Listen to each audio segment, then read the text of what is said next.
Hi అండి. నమస్తే అందరికీ. Welcome back our channel. ఇవాళ మనం సూర్య భగవాన్ గురించి తెలుసుకుందాం. సూర్యుడు అనగా ప్రకాశించేవాడు, కాంతి ప్రసాదించేవాడు. ఆయన్ని ఆదిత్యుడు, మార్తాండుడు, విష్ణు, సవిత్రు, భాస్కరుడు, దినకరుడు అనే పేర్లతో కూడా పిలుస్తారు. మరి ఆయనకి పూజ ఎలా చేయాలి, ఆయనకి నైవేద్యం ఏమి ఇష్టము, ఆయనకి నైవేద్యం ఎలా పెట్టాలి అనే విషయాలు తెలుసుకుందాం. ఇప్పుడు పూజా విధానం. సూర్యునికి ప్రతిరోజు ఉదయం సూర్యోదయ సమయంలో సూర్య నమస్కారాలు, ఆరాధనలు చేస్తారు. సూర్య ఆరాధన అనగా ఆరోగ్యానికి, శక్తి, కాంతి, విజ్ఞానం పొందటానికి సహాయపడుతుందని నమ్మకం. ఆర్క ప్రదానం అనగా ఉదయం సూర్యోదయ సమయంలో నీళ్లు అర్పించడం ఒక ముఖ్యమైన క్రియ. సూర్యునిపై శ్లోకాలు, మంత్రాలు.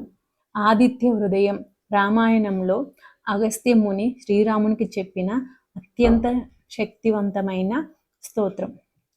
అలాగే గాయత్రి మంత్రం సూర్యునిపై కేంద్రీకృతమైన ముఖ్య మంత్రం.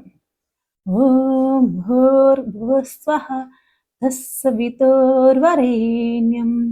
భర్గో దేవస్య ధీమహి ధియో యో నః ప్రచోదయాత్. ఏదన్నా తప్పులుంటే మన్నించండి, ఇది జస్ట్ ట్రై చేశాను చెప్పడానికి. ఇప్పుడు సూర్యునికి సాంస్కృతిక ప్రాధాన్యత ఏంటో తెలుసుకుందాం. మకర సంక్రాంతి రోజు, రథసప్తమి రోజు సూర్యునికి అంకితమైనవి. సూర్యుని ఉపాసన దినచర్యలలో ఒక భాగంగా భావించబడుతుంది. ఇప్పుడు సూర్య భగవానికి నైవేద్యము ఏం సమర్పించాలో తెలుసుకుందాం. సూర్య భగవానికి నైవేద్యంగా సమర్పించే పదార్థాలు సౌరశక్తిని ప్రతిబింబిస్తూ శుద్ధంగా, సత్యంగా ఉండాలి. సూర్యుడు ఆరోగ్య, కాంతి, జీవశక్తికి ప్రతీకం కనుక ఆయనకు అర్పించే నైవేద్యాలు సాత్వికంగా, ఆహార ద్రవ్యాలతో తయారు చేయాలి. ఇప్పుడు సూర్యునికి నివేదించదగిన నైవేద్యాలు తెలుసుకుందాం. గోధుమ అప్పాలు లేదా చక్కెర పొంగలి. గోధుమలతో చేసిన తీపి లేదా కార నైవేద్యాలు శ్రేష్టమైనవిగా భావింపబడతాయి. రెండవది పొంగల్. మకర సంక్రాంతి సమయంలో ప్రత్యేకంగా సూర్యునికి తీపి పొంగలి నివేదించడం ఆచారంగా వస్తుంది. 3. పసుపు కమలంతో పచ్చడి లేదా చట్నీ. పసుపు రంగు సూర్యుని కాంతికి ప్రతీకగా భావించబడుతుంది.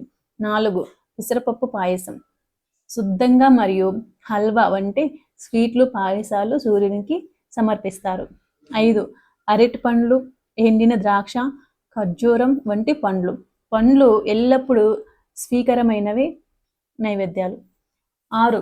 గంధం, పుష్పాలు, తులసి దళాలు. వీటిని సూర్యునికి నివేదనతో పాటు ఉపయోగిస్తారు.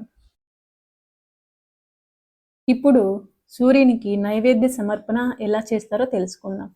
ఉదయం స్నానం చేసి పూజా స్థలాన్ని శుభ్రపరచాలి. సూర్యున్ని చూస్తూ నిలబడి సూర్య నమస్కారాలు చేసి నీరు అర్పించాలి. సూర్యునికి నివేద్యం సమర్పించేటప్పుడు ఓం సూర్యాయ నమః అని జపించాలి. 4. అనంతరం నివేదించిన నైవేద్యాన్ని ప్రసాదంగా తీసుకోవాలి. ఇవండి సూర్య భగవాన్ గురించి విషయాలు. మీకు నచ్చినట్లయితే సబ్స్క్రైబ్ చేసుకోండి ప్లీజ్. నెక్స్ట్ వీడియోలో మళ్ళీ కలుసుకుందాం. Until then take care, bye.